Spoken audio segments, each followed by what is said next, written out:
I just want to thank Earth and Spirit for inviting me. I know I was invited a couple years ago, and seemed like my schedule was too busy, or maybe I had the flu or something. I don't know, but I guess I could say I was playing hard to get. But anyway, thank you for inviting me, and that I was able to make it this time. I want to thank this wonderful drum for those lovely songs. I was sitting here listening to you, and I was thinking, your songs are blending in with my ancestors. They must have played here many times, because this is part of our homeland for the Confederated Tribes of Grand Ronde. So there was a meeting of the cultures, the echoes of our songs and blending in with yours. And it was a lovely thought. I'm really humbled to think I'm being honored. I don't know, there's things in my life I'm glad they're over, but there's some things I wish I could live over again. But I guess at 88, I'm glad I can just remember all of them. So, but if you honor me, you're honoring my God. I've based my life, thanks to my parents, on the spirituality. And those that don't have that, I don't know how they live or how they get along. If you honor me, you honor my parents, who taught me how to pray, how to live, and how to be proud of who I am. Even though I only had them 10 years, that was enough to instill the pride and the knowledge that would sustain me all my life. When you honor me, you honor my children, my family. I don't know if anyone's here tonight I understand my daughter Diane was going to try to make it. But I had 5 girls and 5 boys. 11 grandchildren, and last count 13 great-grandchildren. And you honor me, you honor my people, the Confederated Tribes of Grand Ronde. Somebody asked me not too long ago, what's it like to be a Grand Ronde now? I said, oh, it's wonderful. I wish you could all be Grand Ronde members. But you'd have to have gone through the termination period to understand that feeling. How good it is to be recognized again by your own United States government, who told you at one time with a stroke of the pen that you're no longer Indians. Yes, I go back to my parents, their teachings. I think there's always a small child inside each one of us, that you're always trying to please your parents or your grandparents or whoever it is that's your ideal, whoever raised you. I don't think that ever goes away. I know with me it hasn't. And with your spirituality part, in the end, it's really only what God thinks of you and what you've been able to tell Him, I guess, when you get there and He asks you, what good have you done? What changes have you made for your people that you were able to make and you didn't do? That He gave you the ability to do and you carried it out? That's what I think is going to happen. You have to live your life every day because it's a gift. Especially to me, after I turned 80, every year after that is a gift from the Creator. What am I supposed to do? Maybe this is it. But I think it's just staying around to be with my children, enjoy my grandchildren and great-grandchildren, and enjoying the things that we planned as a tribe to be able to experience. And I guess I have so many things. Every time I look around, I think, how long did I think I was going to live? Think I was going to do all those things. Maybe I'll make it. We'll see. But I was born in Corvallis, Oregon, so I'm a true Oregonian. My father and mother had gone to Chippewa Indian School. My dad was a full-blood Molala from Grand Ronde, and he became an orphan at a young age, and went to school in Grand Round, and then when he got old enough, they sent him to Chemawa, but it was called the Salem Indian Training School then, having already been moved from Forest Grove. My grandfather on my mother's side could see the importance of education. So he wrote a note after he did some research for Chemawa and pinned a note and her ticket to her coat and put her on the steamer, and she came down and was delivered to Chemawa. And that's where they met. I often think, how in the world did she make that trip? She was very young. But God must have been with her all the way, because she made it, and they would certainly never make it today, I'm sure. But she had stayed there until her father, who had a trap line out on the Gulf of Alaska, and of course, you know, the harsh winters. He was attending to his trap line because they raised mink and foxes, and his hand froze, and he's part of his feet, I guess, and so she had to go home and take care of him. She didn't have to, but she wanted to, so she went up and took care of him, and by then she'd been at Chemawa a few years, and my dad graduated in 1910. He was the valedictorian. I guess he never forgot my mother, because as soon as he graduated, he went up out of Valdez and asked her to marry him, and they were married up there on the launch, the Alaskan. And he lived up there quite a few years. My older brother and sister were born up there. And then they came down, and my grandparents were Christian people. You know, if you know about the tribe, there's a Catholic church, and there's 2 or 3 other churches.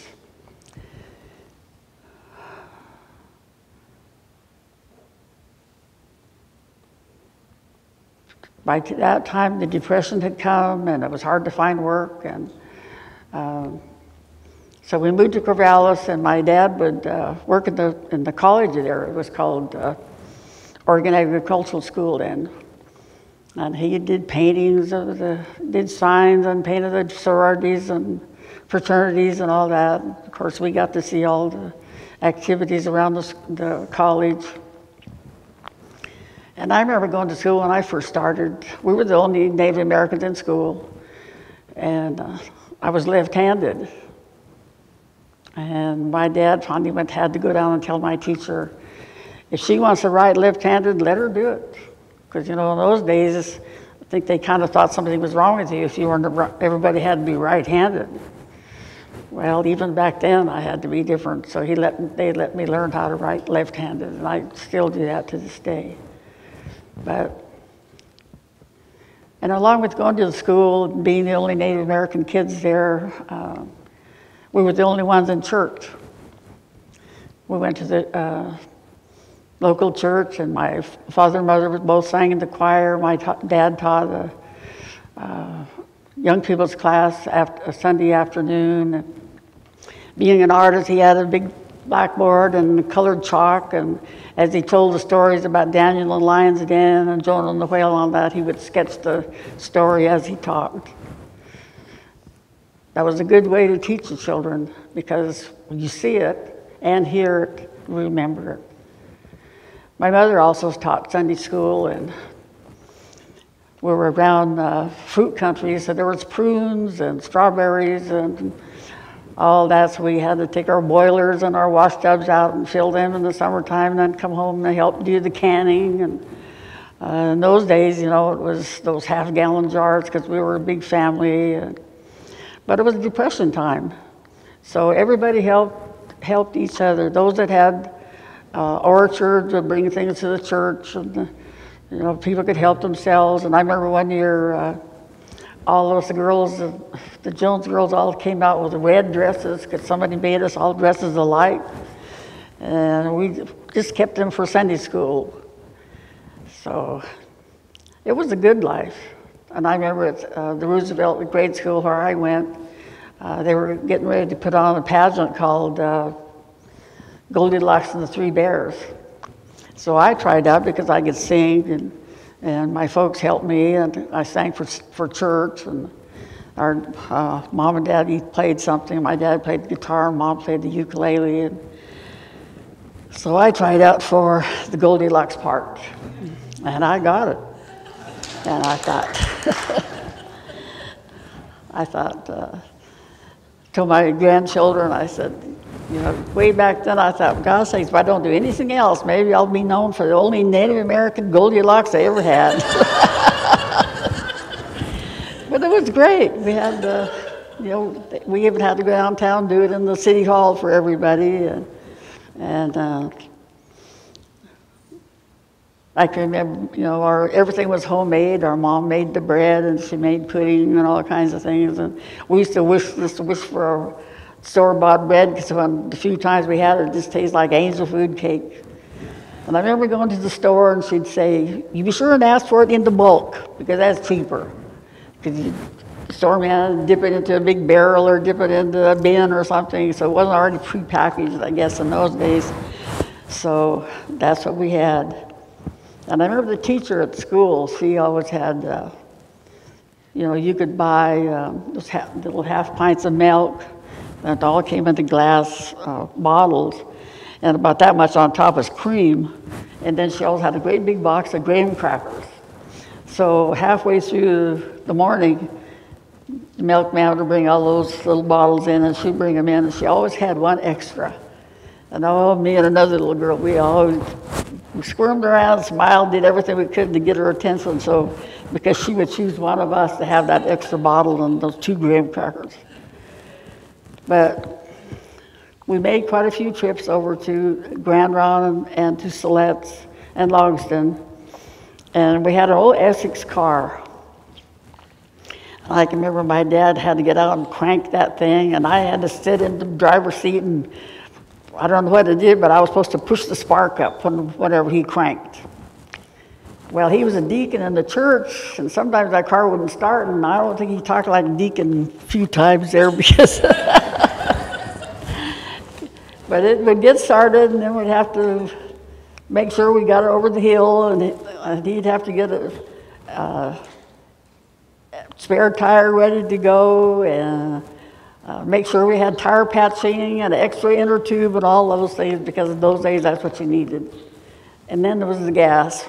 Worry about that, coast down the hill and drive up the next hill. And I think it's kind of illegal now, but we did it in those days to save gas. But those were the times we would go, and we were being introduced to the traditions and the culture of our people, because there were sweat lodges, and there were ceremonies, and there were songs, and there were the elders sitting around the evening telling the stories and legends that was in their family. And when it came time to part that they didn't want us to know, they would turn around and speak in the Chinook jargon so we wouldn't understand.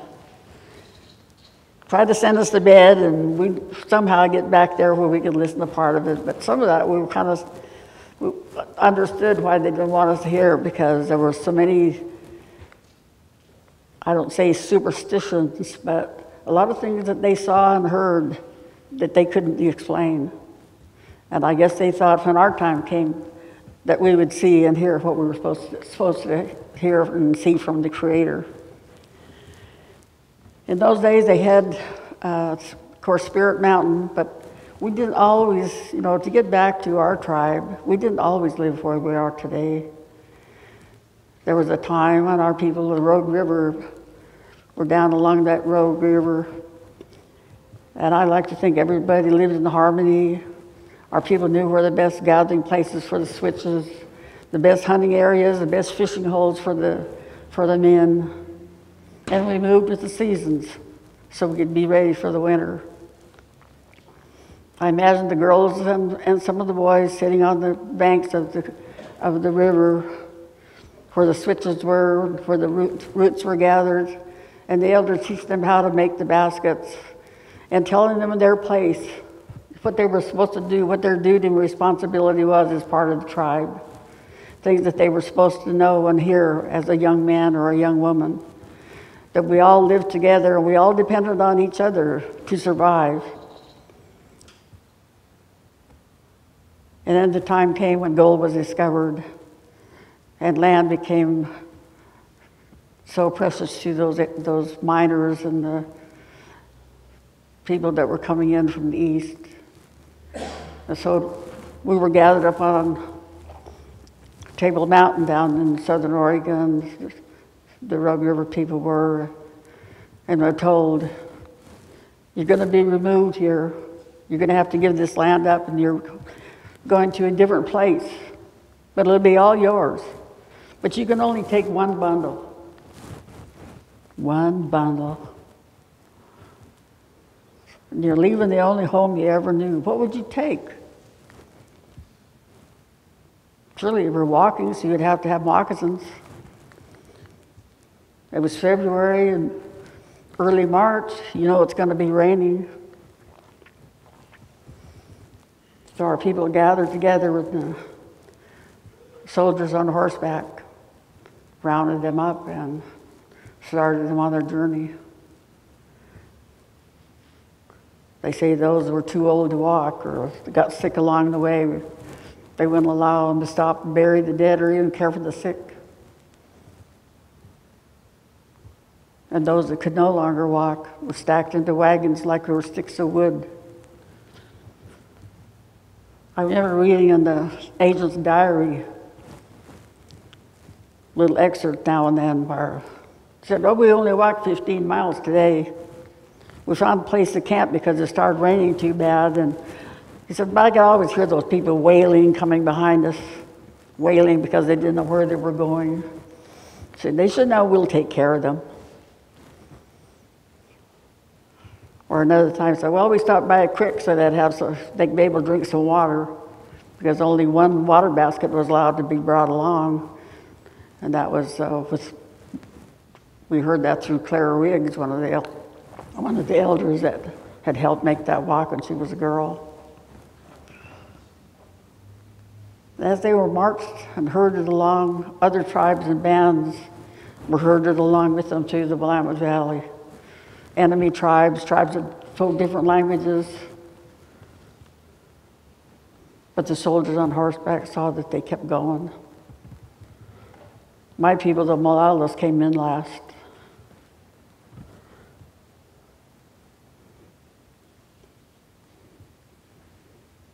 We came to where we are today, and we were given 69,000 acres, and we signed 7 treaties. All along the Rogue River and all the Willamette Valley. And all this land around here. They built forts to keep us in because they were afraid somebody was going to try to escape and go home. Fort Hoskins, Fort Yamhill. And when our people got there, they camped in separate camps. They had to, because they didn't understand one another's language. They eventually learned to live together. They learned to use the ocean for their food. And they eventually formed a legislature. And they called us savages.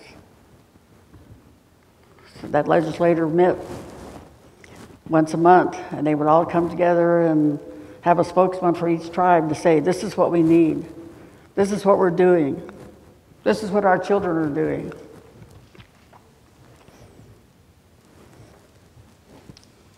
So there's always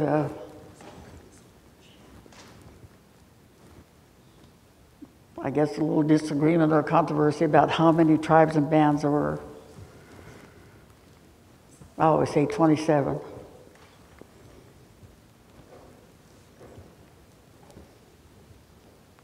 And somewhere along the line, you read in the old history books where it says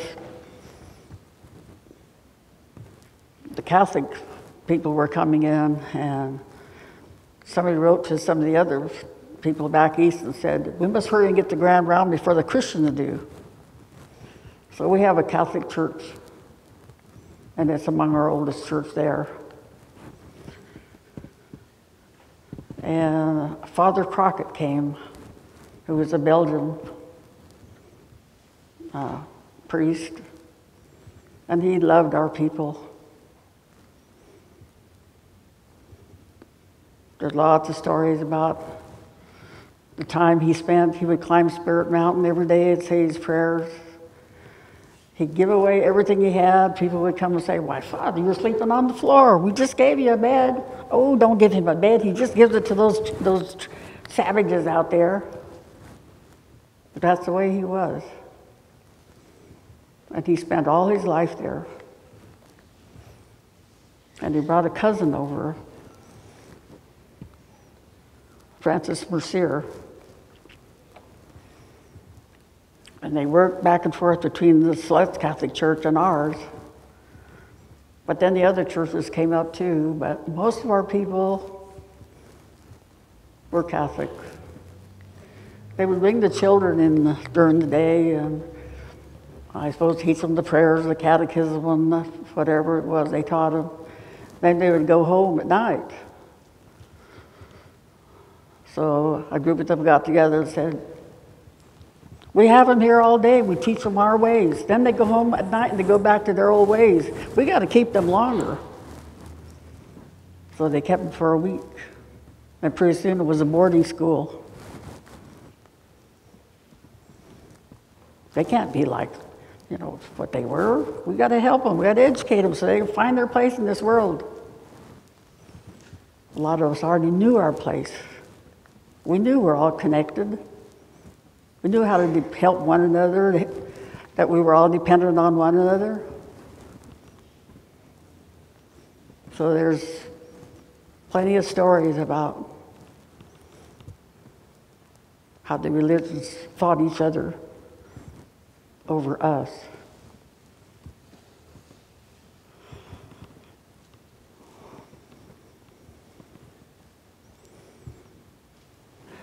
And there was the allotment system and all the things that were, I never liked to go into the years that happened, but little by little they took part of those 69,000 acres away from us. And they've never lived up to things that we promised that were given in those treaties.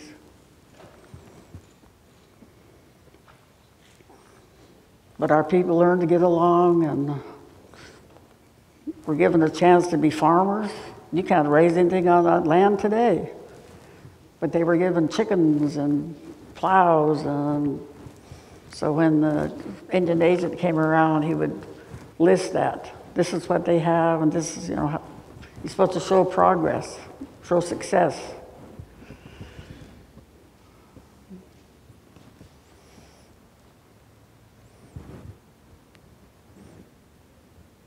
We had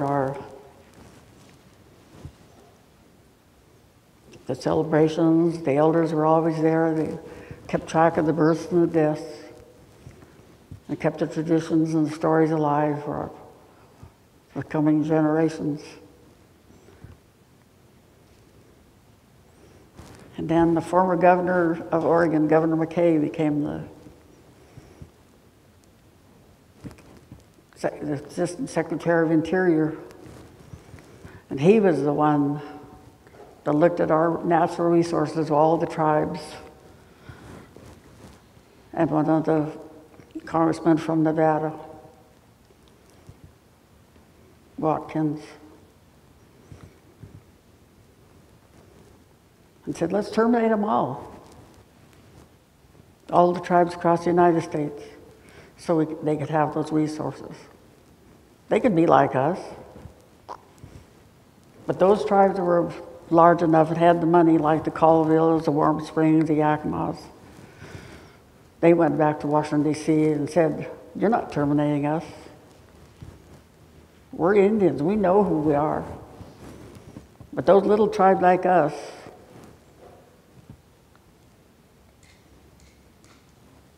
we were told by people from the Bureau of Indian Affairs, you might as well get used to it because it's going to happen anyway. So what could we do? We didn't have any money to send someone back and speak for us. Our land was being stripped away little by little.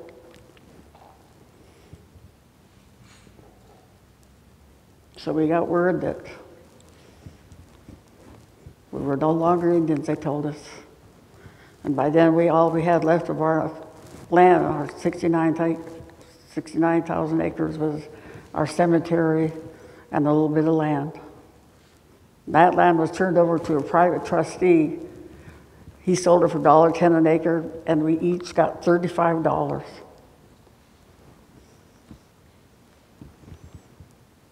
But you had to be born by a certain year even to get that. So my 4 oldest children got it, but the rest didn't. So at termination, our people left home. They went to look for jobs elsewhere because we were no longer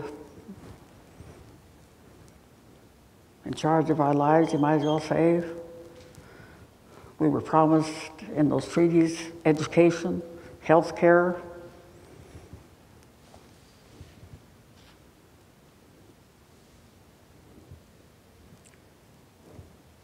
And I say thank God for the elders because they stayed at home there. And they were always the glue that held us together.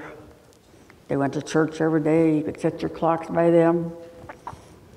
They told the stories in the Bible to their children, to their grandchildren, and they lived it. It wasn't just talk. They lived what they learned in church and what they were telling.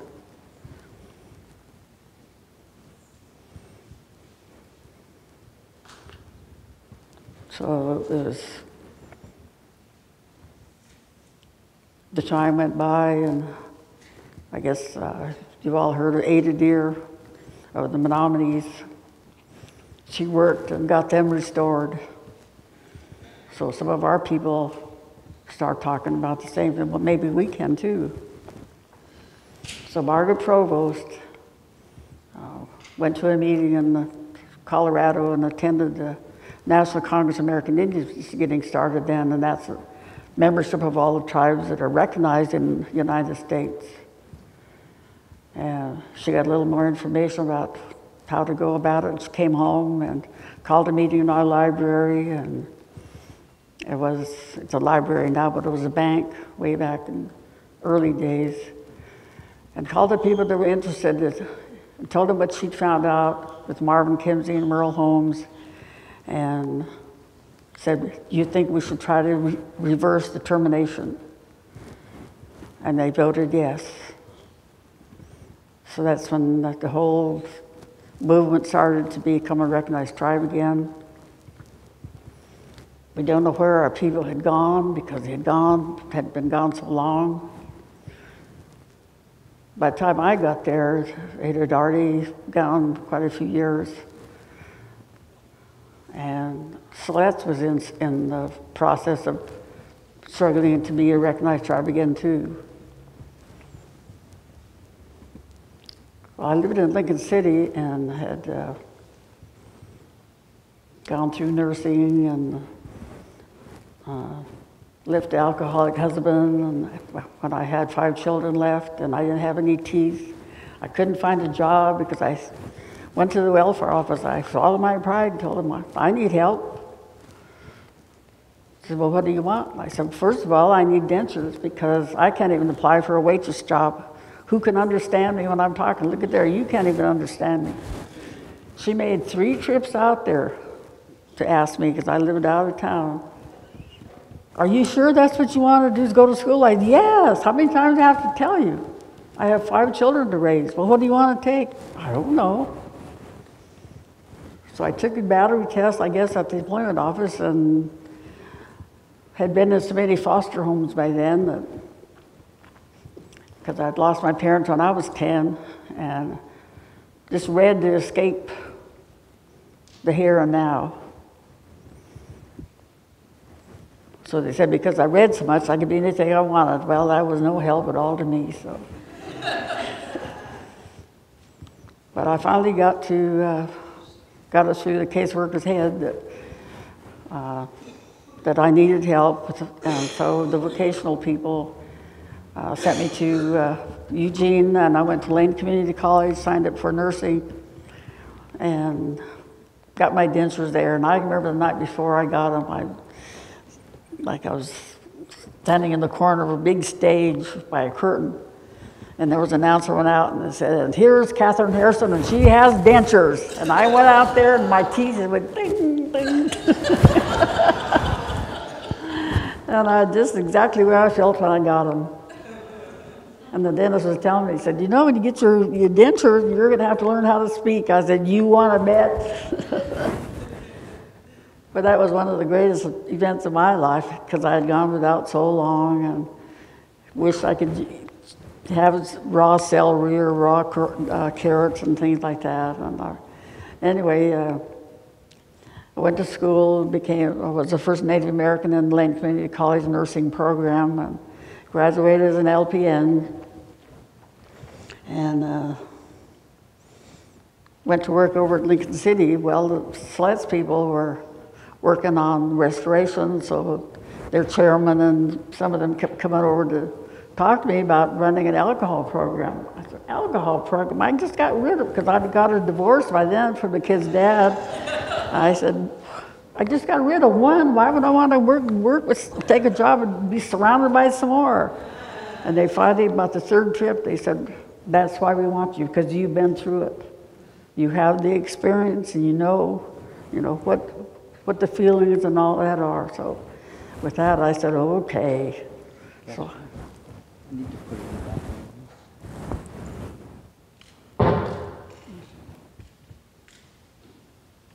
Is that what was clicking? He's going to put in the battery. I'm going to fix this too.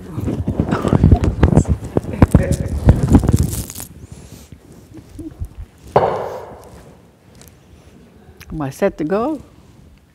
Cool. Now, where was I?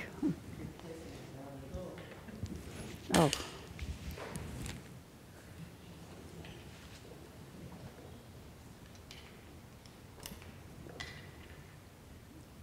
Okay. Oh, all right.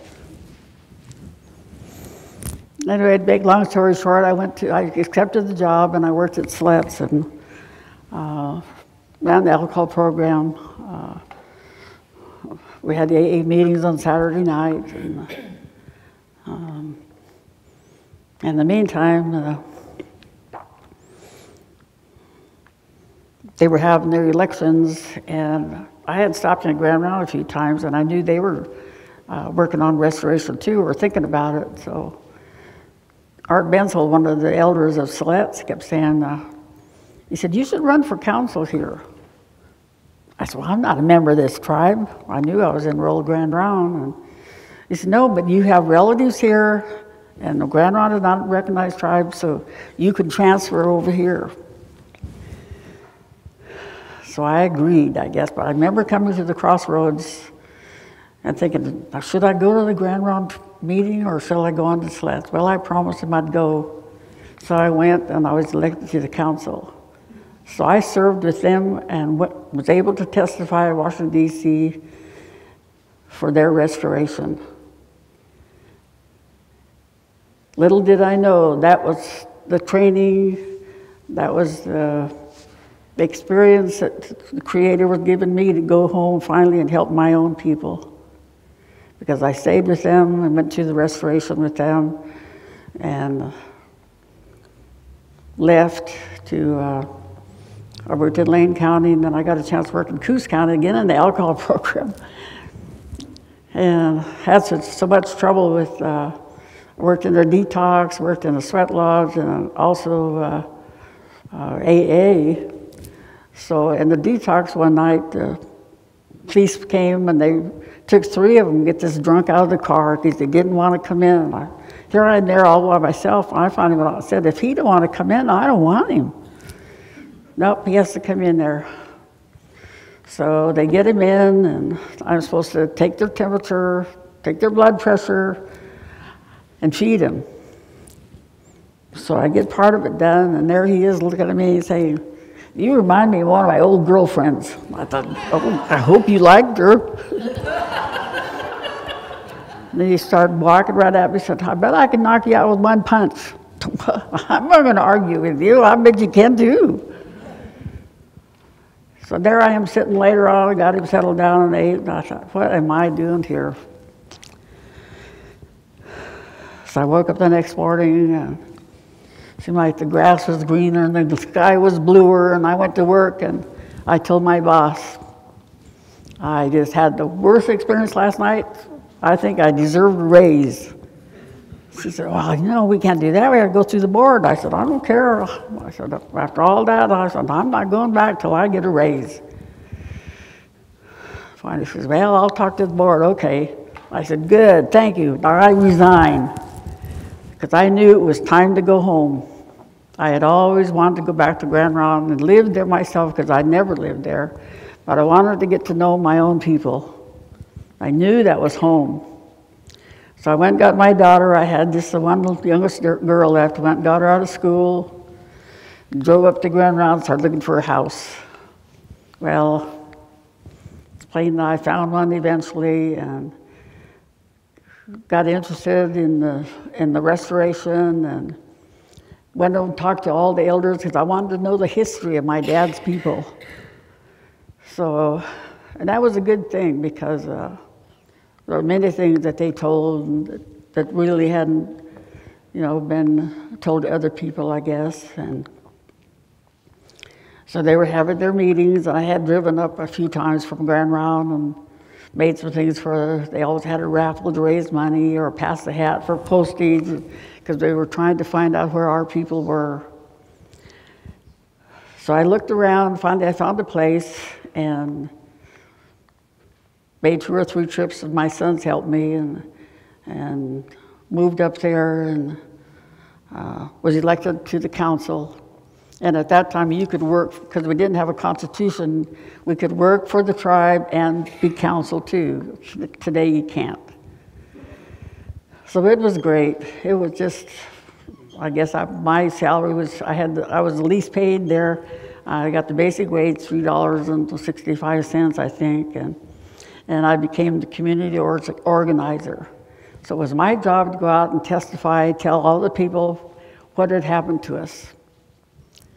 So it's kind of on my own, because they said, well, you just, you know, have to make your list or learn what to do. And so I got thinking, well, how could I do this? Well, you know, when you take a rock and just throw it in the creek, it just makes the circle, it gets bigger and bigger and bigger. And I thought, well, that's what I'll do. I'll start with schools and the churches and things around Willamina, Sheridan, and all that. And we got part of that done, and had Les Coyne said we could go up and meet with him.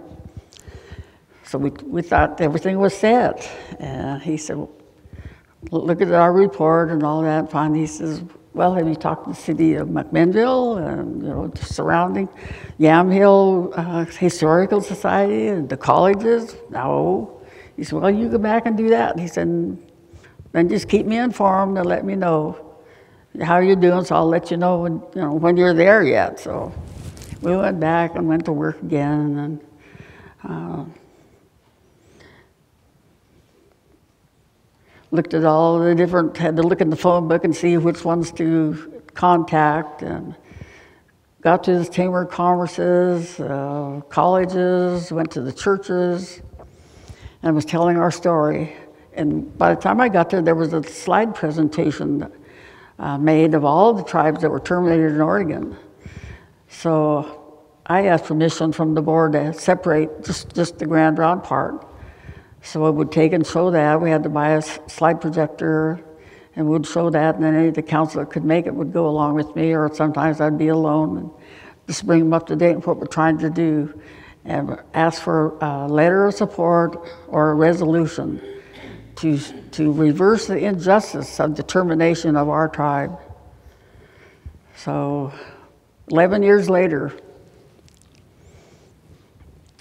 Les Coyne finally said, of course, the tribe had already worked on them. We'd already been terminated that long, but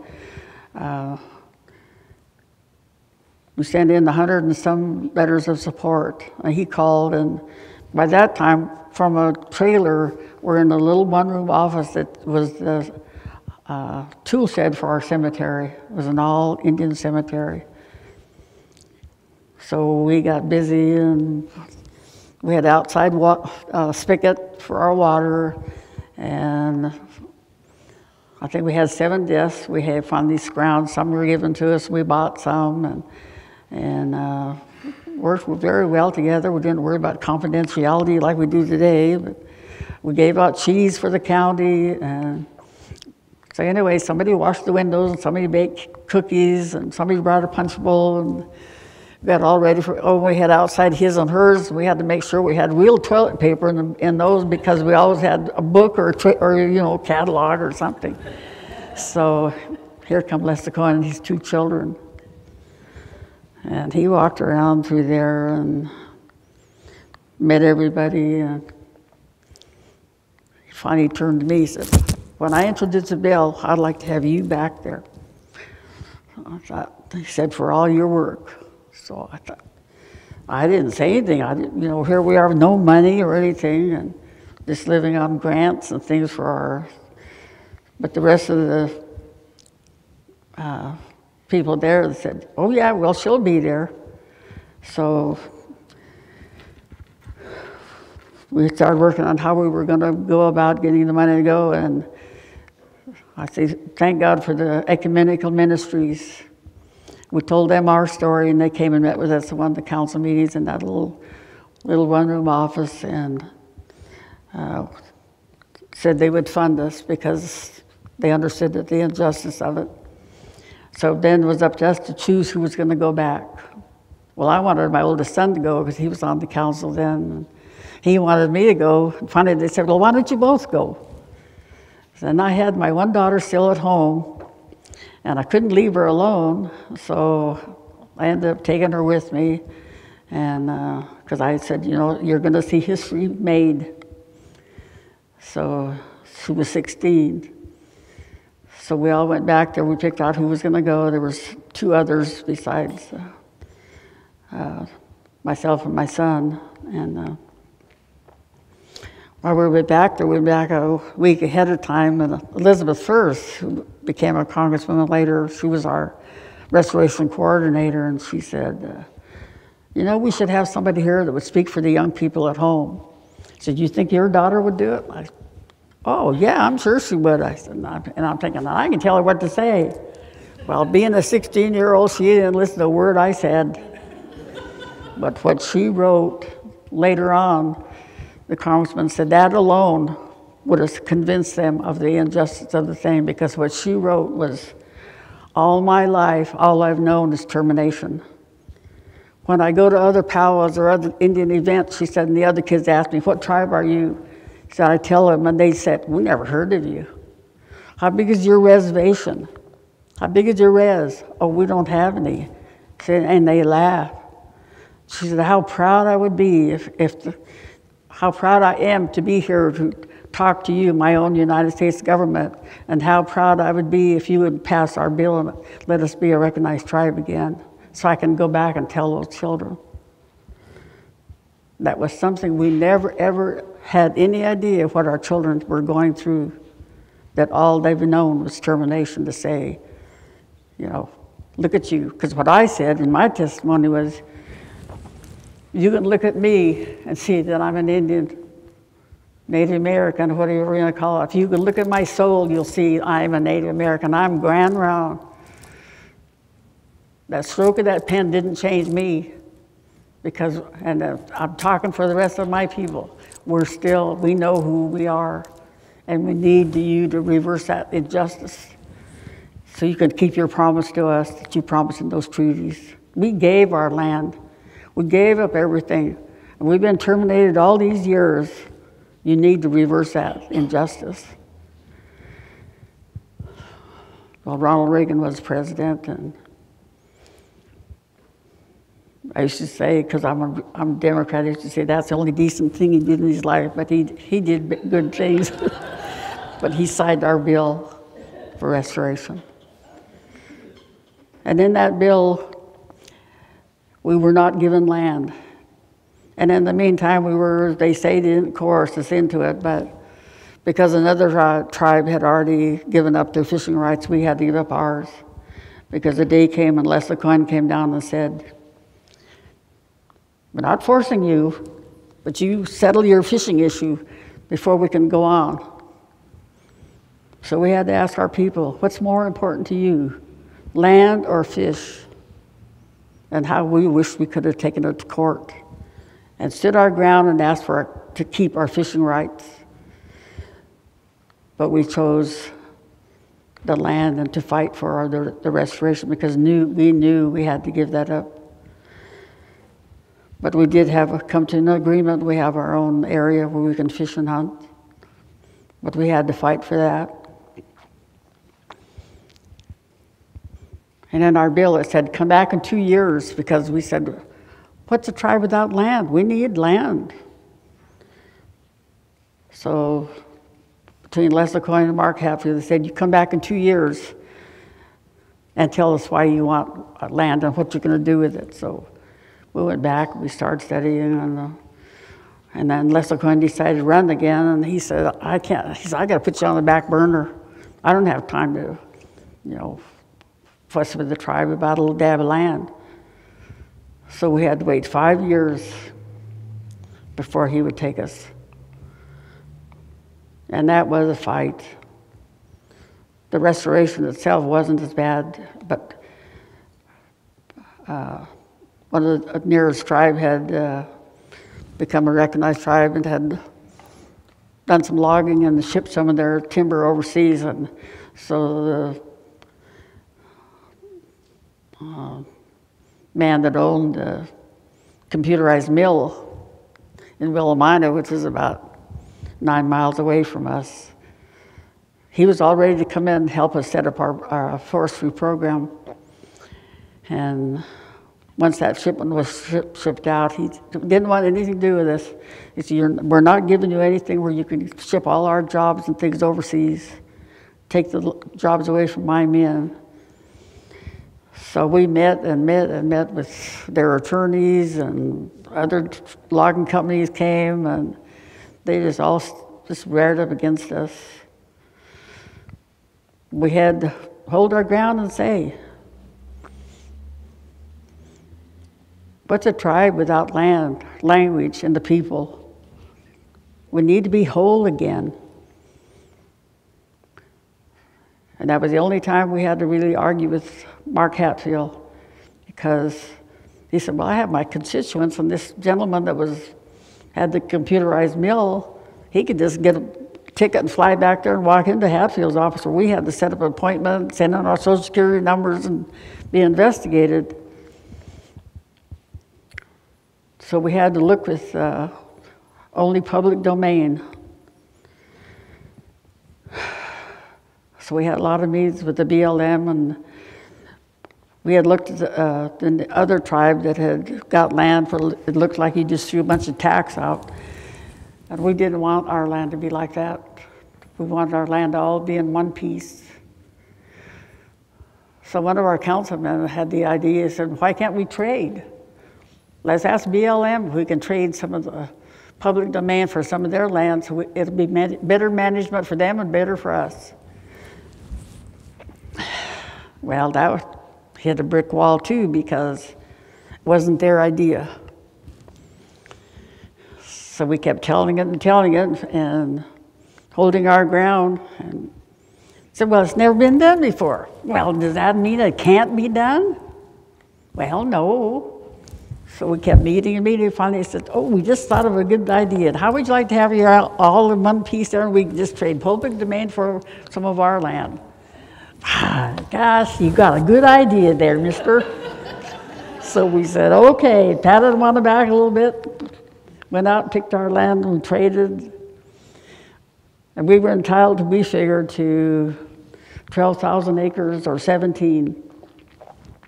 Well, we had to go to Senator Hatfield, and he said, well, now you know, John's not going to be happy, but he said, I have told him, because it was John Hampton that owned that mill, and usually got all the bids around Grand Ron. And he said, I finally sat John down, told him, now John, you're going to have to get used to it, because the tribe's going to get land.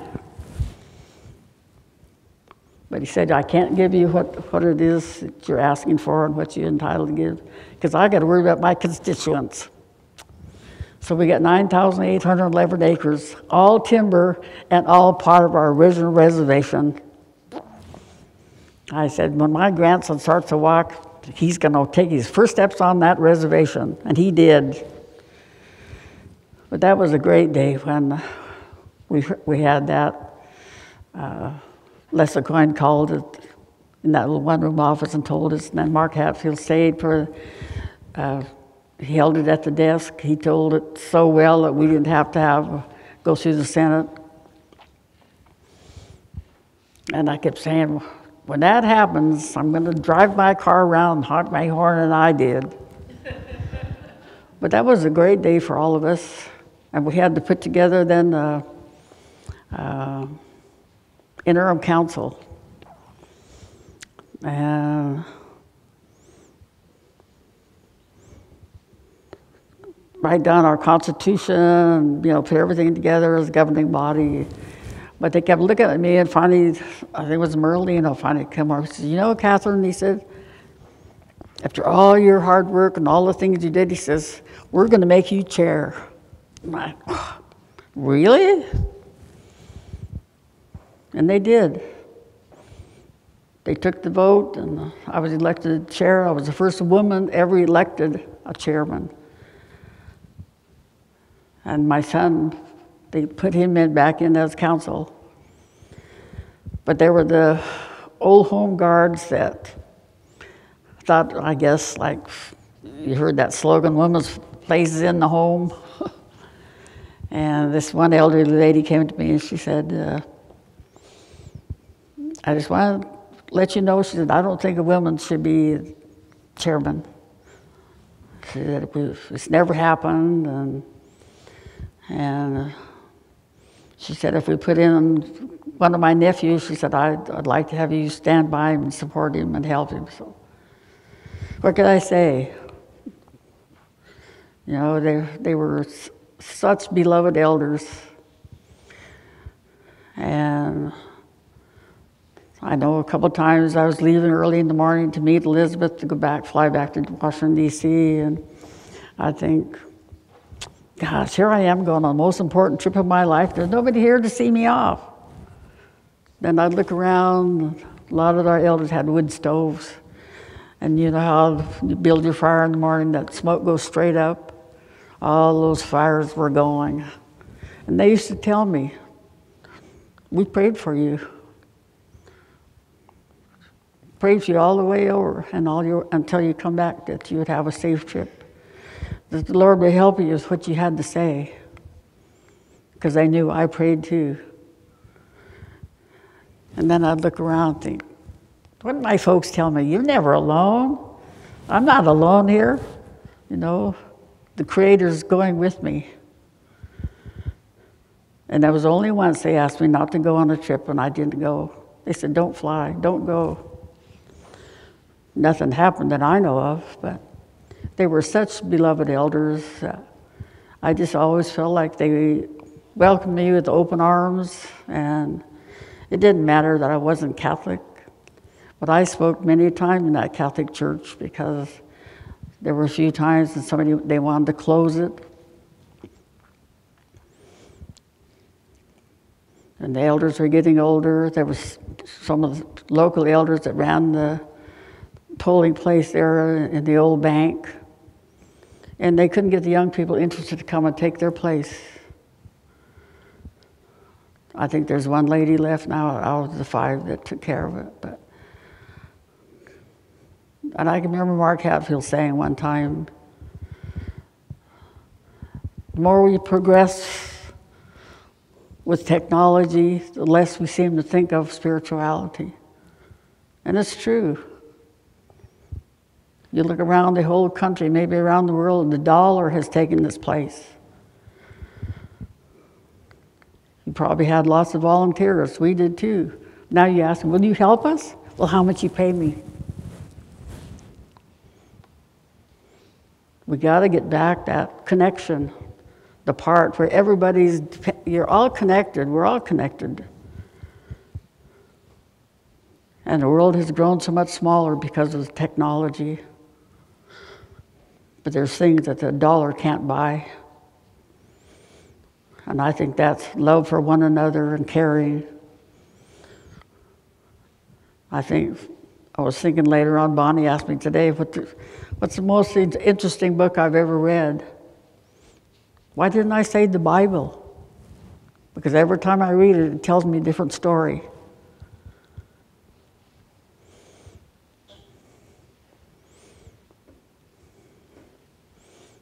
But I think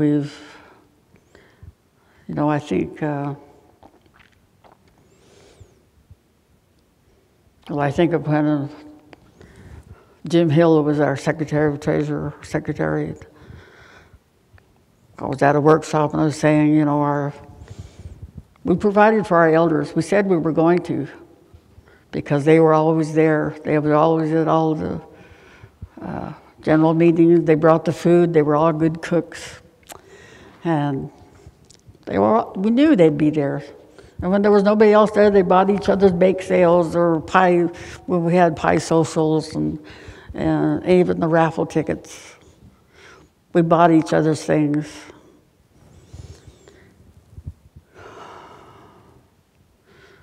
So we had to go along with, it wasn't hard to go along with their wishes.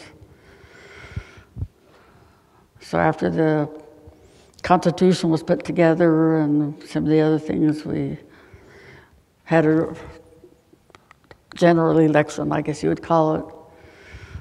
And one of this lady's nephews voted in as a chair. And I supported him 100%. There were times that people came to me and said, we want you to become chair again. I said, we can't even think that way.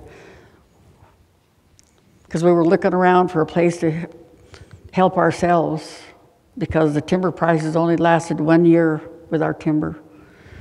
And then the prices fell and we had to look around for something else.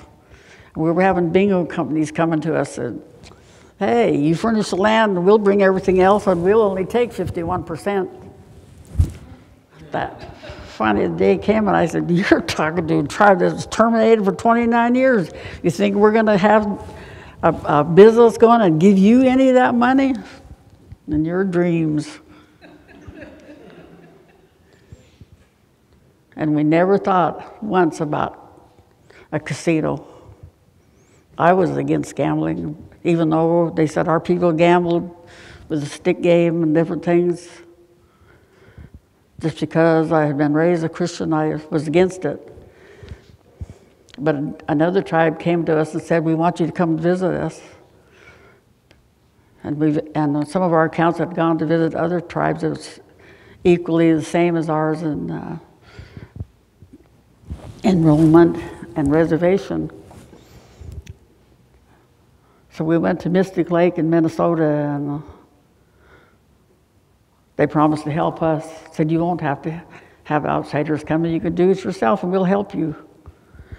So they came down, and then we had to meet with someone that had the money, and just told them what we wanted to do. We wanted to help ourselves. And, we were losing a lot of our elders, and we wanted to pay them back for the way they'd stayed with us and helped us. So we got the funding, and we'd bought a house on the highway there. When our timber prices were good, even our own people, some of them laughed at us.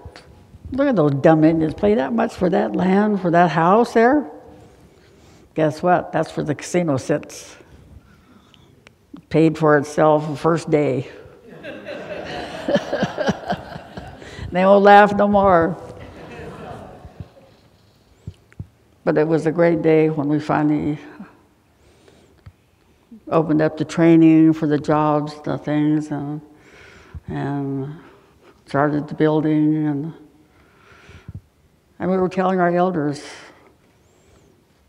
if you want to come home, we thought everybody would want to come home. We'll have housing for you. We'll provide for you because you helped us so much. recording the births and the deaths, the traditions, the legends, and whatever it was, but most of all, the spirituality.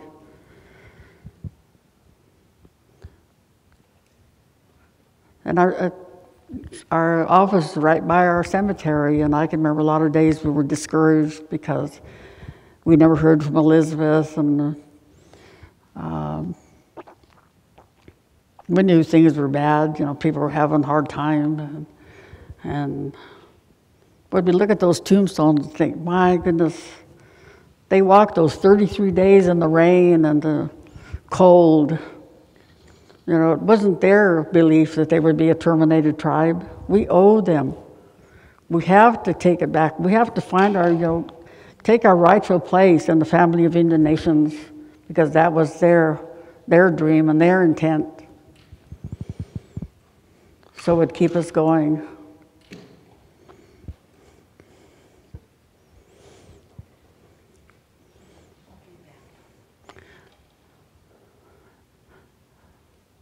So again, I say if I've helped every way I could. I served 22 years on our council and never lost an election. And they asked, well, how'd you do it? I just told the truth.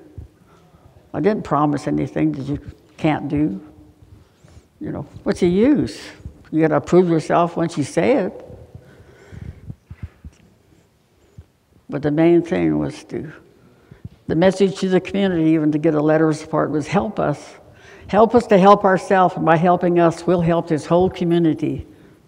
We never dreamed we'd be helping the whole state of Oregon, but with our community fund, that's what we've done.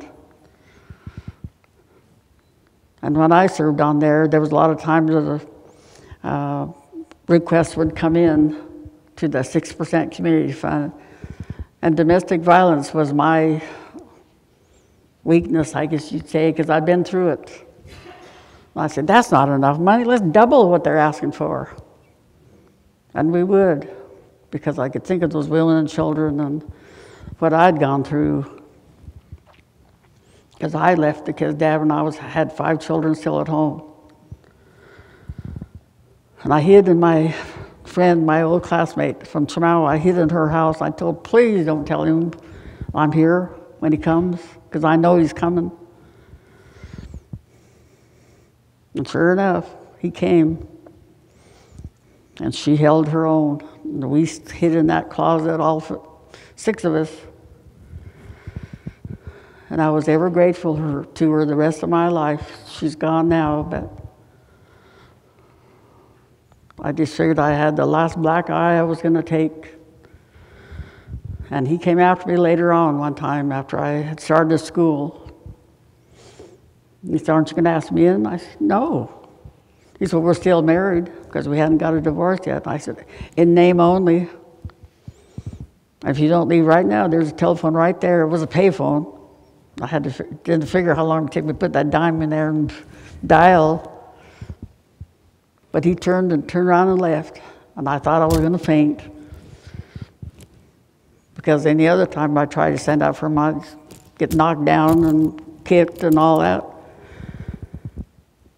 But it was such a relief, and to think that I actually did it, and I actually said that, and here I'm still standing up. I thought I should have said that 20 years ago. But I had to go through all those, they say you got to go through the good and the bad to appreciate what you end up with. And I remember when I lost my parents when I was 10, and they were such good Christians and good supporters of the church. Of course, I was only 10, but I hated God. I told them, I hate you. They went to church every day, and they sang in the choir, and they got up and told their stories. They brought us all. What did they do to be taken away? Until as I got older, I could see. But they left us proud of our language. They were teaching us our language. They were teaching us the Chinook jargon because my dad could speak it well. He wrote letters to people in Pendleton, and also one of the members of SLET that moved there. Somebody promised that I could have those letters. I haven't got them yet, but I still hope they keep their word. They instilled the pride in us because one of my foster parents tried to tell us we were French. And I was the one with the big mouth. Oh, no, we're not. We're Indian.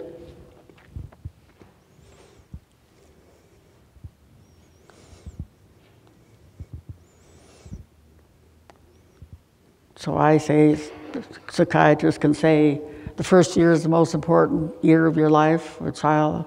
I say the first 10. Because during those 10 years I had my parents. My mother was from Alaska, told all kinds of stories about things she'd experienced and things she had done.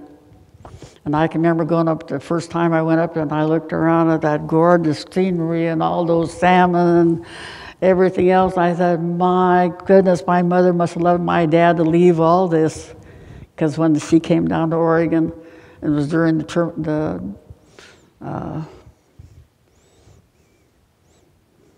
Depression. She never got to go back. Even when her father passed away, didn't have the money to let her go home to her dad's funeral. And I guess maybe she gave up after that when she had a brother, but I just kept thinking, look at what she left, because it was, and it still is. It's just gorgeous up there.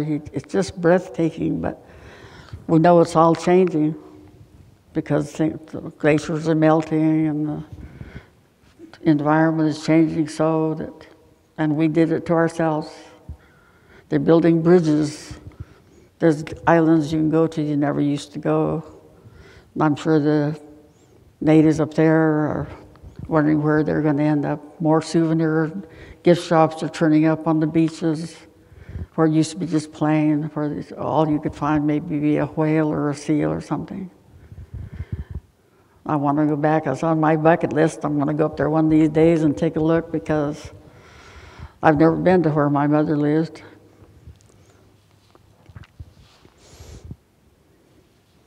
But I think I probably overspoke my time because I get going, I can't quit. But again, I thank you for inviting me, and I'm always glad to tell our story. I think it's a story of success. But it took all of us, a handful of people that worked real hard, didn't have any money. And I had a car that I called my restoration car. It was an old Plymouth Scamp. And I made a trip with that car to every reservation, every tribe in Oregon, and got a letter of support.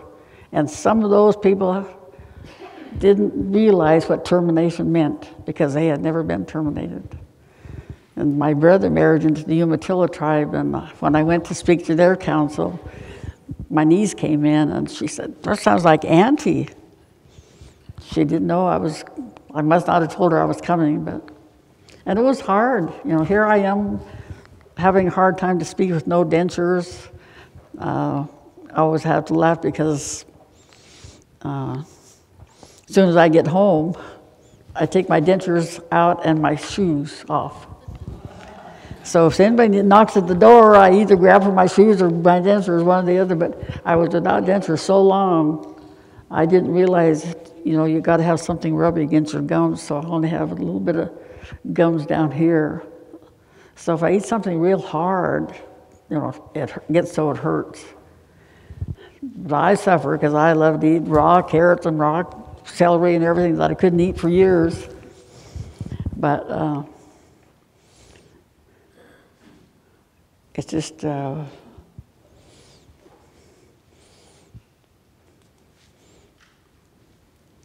just glad to be here, and if anybody wants to ask questions, I guess now's the time to ask. Thank you.